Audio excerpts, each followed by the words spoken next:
Unang huwag niyong sundin. Kami ang mga mamamayan. Ang sahod niyo galing sa taong bayan, hindi kay Marcos.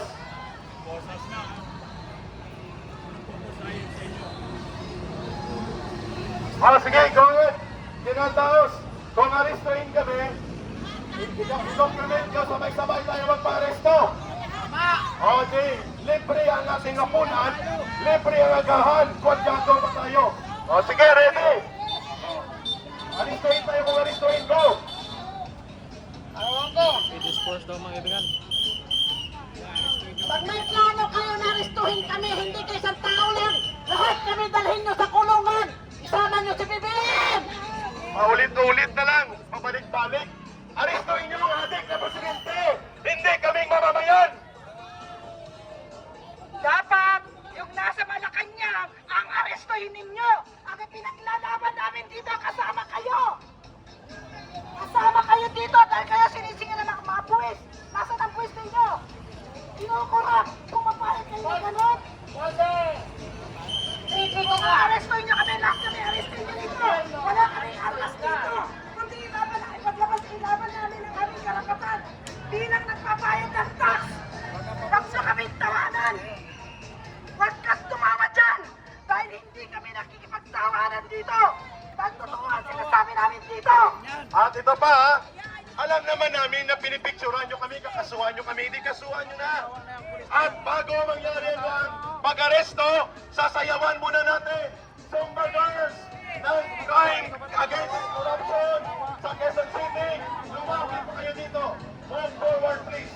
O, isayaw, isayaw. At ano ang panawagan ng taong bayan? Marcos resign! Marcos resign! Sa Sendang 13! Marcos resign! Magnanakaw!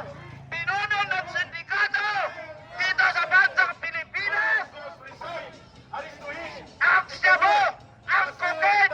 Nasa Malacanang na mismo! Bago magsalita ang iba pa, Zumba Girls, move forward muna. Sige, Mike. Move tayo. Go, go. Dito kay Kaya Ray. Dali, dali. Sige, dali. Lai, dito, lai, dito, lai, dito. O, idaan muna natin sa sayaw. Then ikaw susunod na. General Daos. Mag-prepare ka lang kayo. After dito balik ka. O, dali. Zumba Girls, dali. Move forward. O, ito na, ito na. Mga polis, aristuin nyo mga Zumba Girls namin. At kasama kaming magpapakulong.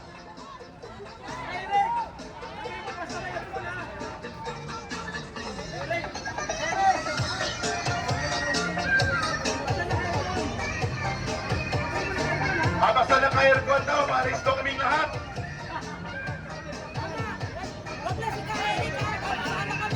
Ay, pagwan. Ayun. Zumba Girls, sayaw ng paglaban, sayaw ng pagtutol, pambansang loyal, nandito na. Oh. Everybody, sayaw ng pagtutol, kimbot ng paglaban. Oh, sayaw ng pagtutol, kimbot ng paglaban. Pwedeng sumayaw ang lahat bago tayo aristuin ng mga polis. Go! Makabayan mo natin na arestuhin daw ng mga pulis. Ang lahat ng mga realista.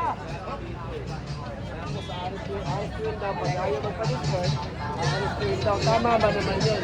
Eh paano naman yung kali doon sa... Bert! Bert! Doon ka! Sabayan mo!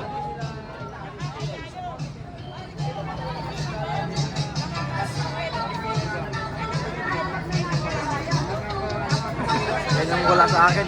Ha? Yan yung wala sa akin. Sayaw ng pagprotesta, kimbot ng paglaban.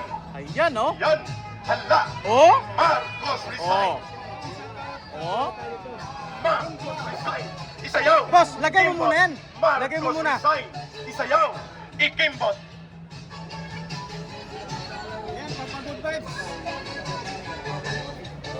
Yun na mga kaibigan, papaalisin daw kami. Pag hindi makinig, arestuhin. Oh my gulay. Wala namang gulong ginawa. Babantayan niyo si Yusik Wala namang gulong ginawa. si Tatay Rani, at saka si Atty. Luna. Pag inaresto kami, sabay-sabay tayong papasok sa gulungan ngayong araw. Ready, ready! Oh. Ready kaming aristuhin. Marcos, ubusin mo na kami. Hindi mauubos ang balon ng pwersa ng mamamayan.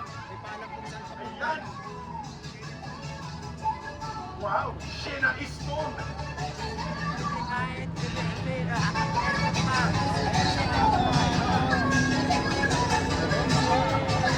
Ayun. Marcos resign. Isayaw. Ikimbot ang protesta. Marcos resign. Isayaw. Ikimbot ang protesta. O mga vloggers, ready? I-announce nyo na, mga aristo daw sila maya-maya. O, ready? Okay. Sabay tayo, ha? O, sige. May extra na rin akong damit dito. Sabay tayo magpakulong ngayong araw na to.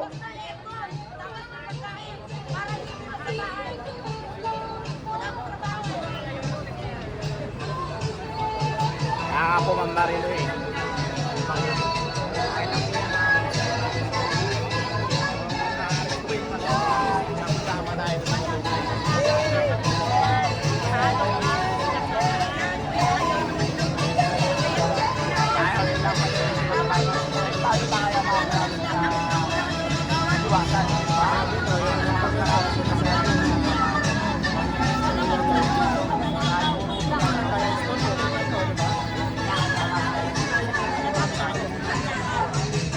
Marcos resign now.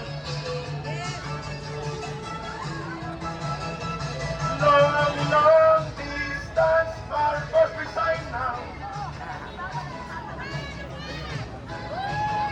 Ayan! Isayaw, ikimbot ang protesta. Isayaw, ikimbot ang protesta. Already, ang kanyang kape, mamaya naman ulit. After mga 15 minutes. Oh, thank you ha. Zumba girls. I-ready mo na ang sound at may magsasalita pa. Attention muna mga kababayan. Mga kapatid, attention muna sa announcement. Please. Body-body tayo. Maghanap ng body. Pag i-disperse tayo, hindi tayo mag-resist. Pag aristuhin kami. Samahan nyo lang kami. Okay, klaro ha? Pag i-disperse nila tayo, body-body. We will not resist. But we will stand along dito sa kalsada na to at kami ay magpaparesto at ipapakulong sapagkat ito ang gobyerno na hindi lamang kontento na pagnakawan ang kanyang mamamayan, kundi aabusuhin at lapastanganin pa niya ang karapatan. Kawawang mga pulis. You should be protecting the people, not the corrupt and addict president. Tarantadong presidente yan. Nakakahiya na ang bansang ito. Ang mga pulis at sundalo doon nagpuprotekta sa gobyerno na pinag-arian ng sindikato, asawa, anak, bayaw, putang ina. Puro kriminal, puro kartel. Kulang na lang Tamtax at Paco ay sindikato ng pamilya ni Marcos. Ano pa ang hinahanap nyo? Hindi kami ang inyong kalaban. Hindi kami ang dapat ninyong binabantayan. Hindi kami ang dapat ulihin. Ang dapat ulihin dito, ang kriminal na mandarambong na ginagamit ang opisina ng pagka-presidente. At ang mga pulis, kayo po ay mga profesional. May mga utang kayo. Unlawful order shall not be part of any chain of command order. Mali po yun. Aristuhin nyo dahil nagtitipon ng mga tao dahil walang permit. Meron din po mamaya. Ano ba ang ibig sabihin yan? Ang pagpapahayag at pagtitipon ng mapayapa ay isang constitutional right. Ang permit ay kinukuha para sa kalsada, hindi para sa karapatan. Kung hindi ka nang gugulo at ikaw ay mapayapang nagpuprotesta at nagpapahayag at hindi ka armado, you don't need a permit for the secure. Ang permit ay kinukuha upang i-areglo ang traffic, hindi para i-exercise ang karapatan. Papa, mga kapulisan, mga militar, huwag niyo samahan ng magnanakaw. Dito kayo sa mga tao maawa, sumama kayo. Huwag kayong mag-follow ng unlawful order. Wala naman kaming ginagawa dito, nagsasalita lang. Hindi kami nagugulo. Pasalamat na kami sa inyo, binabantayan nyo kami. Sinasabihan pa ninyo kami, kung may mga suspect kayo dyan na magugulo, i-report ninyo sa amin. Yun, di ba yun ang maganda? Bayaan nyo lang kami na makapagsalita ng malaya. Hindi kami nanggugulo, hindi kami komunista, hindi kami akbayan, hindi kami yung mga NPA. Di ba, hindi kami mga NPA, hindi kami mga komunista. Sila ang dapat yung dakpin. Tsaka yung mandulumas at adik na presidente, sila sana ang dakpin. Hindi kami. Maawa kayo. Doon kamo sa amin magkampi. Dahil mapayapa naman kami. Ha? So, please lang, ibigay ninyo sa amin ang inyong kumpiyansa. Walang manggugulo dito.